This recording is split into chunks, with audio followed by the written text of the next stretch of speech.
For any Ultimate Team coins, check out Yusuf by use code Zayder at checkout to get a Team of the Season discount and spin the lucky wheel for a guaranteed prize. Yo, what is up guys, and welcome back to another episode of the RTG. Today we have a Team of the Season review for you guys. I need to turn it off before it gets loud. Wait up. Okay, we're good now. Guys, if you guys want to keep seeing more Team of the Season reviews like these, please drop a like, man. I really want to see if you guys do want to see more like these. I did the Muller one last week, and it was received pretty well, so if you guys want me to keep doing it, I will do Lautaro tomorrow. I also want to do Muriel, so I will try and get as many of these videos as you guys do want to see, man. Please drop a like if you guys want to see it. Subscribe if you guys are new, but today we're going to be taking a look at Barella. Now, one thing with the midfielders that I do want to talk about is that it's just hard to get highlights with the midfielders unless you're getting assists, unless they're really attacking, whatever. So I am kind of just having champs highlights from my first 6 games, I believe it is, and then I try to fit in some kind of clips of Barella kind of doing things. But I kind of just want to take these 8 minutes for this video and talk about Barella, how he is, what I think about him, how well he fits the meta, and whether he's worth your time going for him or not. And I want to give you guys a really honest review. So let me tell you guys this as well. I went 6-1. I bought Lautaro today. I got the strong link with Barella. I tried out a couple different teams. The team will be shown at the end of the video if you guys do want to see the team I'm rocking with. But I tried a bunch of different teams. I tried out Nkunku with Sabitzer. I got rid of them. I tried out Llorente with Coutinho, and that's kind of the team I stuck with. So I switched a lot of things around. But let's get into this Barella review and kind of how I feel about him. Now, I think this card for 12 games, like around like the not the max, but around 12 games that you have to score with Italian players to complete him, I think that's pretty reasonable for a card that looks great on paper. Like the in-game stats actually look very good in my opinion, and it looks like it is a card that you should go out of your way to do. Now I think there's going to be more inter SBCs down the line, maybe a Hakimi, something like that, maybe like a flashback Alexis Sanchez or something. So you're kind of missing out on a strong link if you do skip out on him. He's Italian as well, which will get you some links sometimes, but not the greatest links in other leagues. So he is a good card in that sense for links. Perfect link to Future Stars Bastoni, Skriniar strong link, the very strong link, a bunch of players strong links. So it's definitely usable in that sense. Now in game, how does he feel? Now I take a look at this card from his in-game stats first of all, and I see a player that's like N'Golo Kante. He has medium high, he's 5'9", has incredible pace, defending, physical, good dribbling, good passing, all these things. First things first, he is not N'Golo Kante. He is not an N'Golo Kante type player. He is not that whatsoever, and no matter how you play and what camp style you have, he won't be that player. And it's kind of disappointing in a sense, because the Serie A doesn't really have that kind of player unless you're like using the storyline Duncan still. He really isn't that guy, man. He's not that guy. If I could compare this card, this Barella card, to one player, and I'm saying this as in like play style, not as an actual comparison, so relax.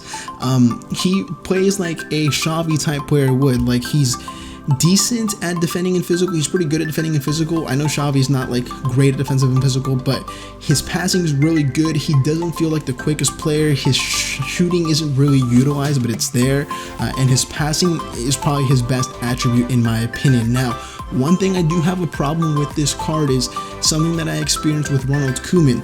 Ronald Koeman was incredible at defending and physical, winning the ball back, but he was a little slow. And then also, Ronald Koeman didn't feel good when you were using him, you know, to kind of jockey in front of your defense left and right. Ronald Koeman wasn't the best at that. Now, someone that's really good at that is N'Golo Kante, Ronaldo Sanchez. Why? Because these cards, if you take a look at them, they're short, low center of gravity, and they have really high balance in-game stats.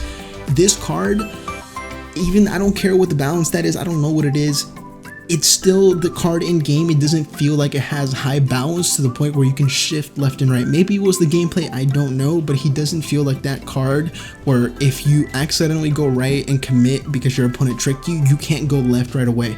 And that's just one of the problems, one of the downsides with this card. Now, his defensive stats, his interceptions are all great. I played him with a shadow, max out the pace, max out the defending.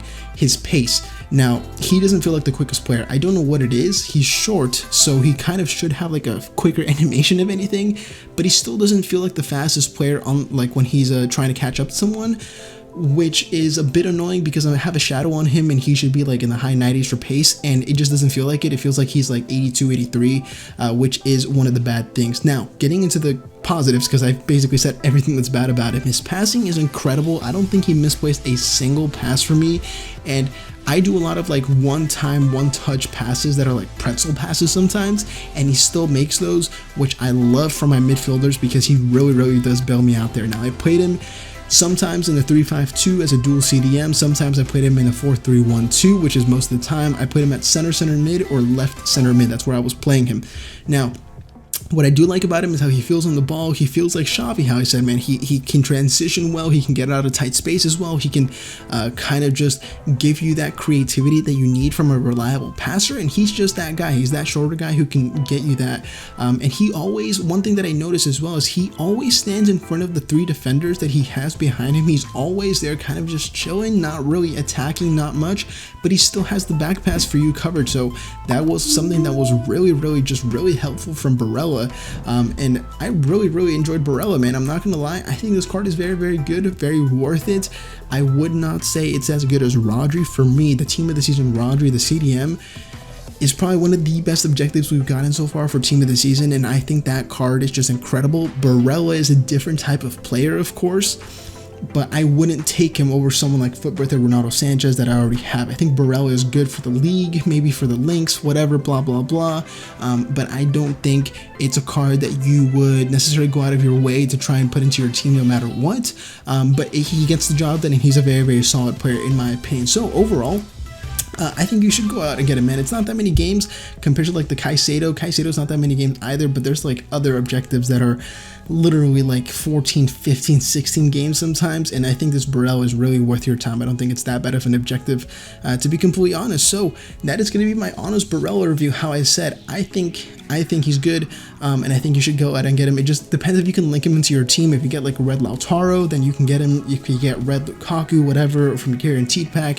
any of these kind of things, because I understand that unless you have icons or something like that, he's not going to be super easy to fit into your team.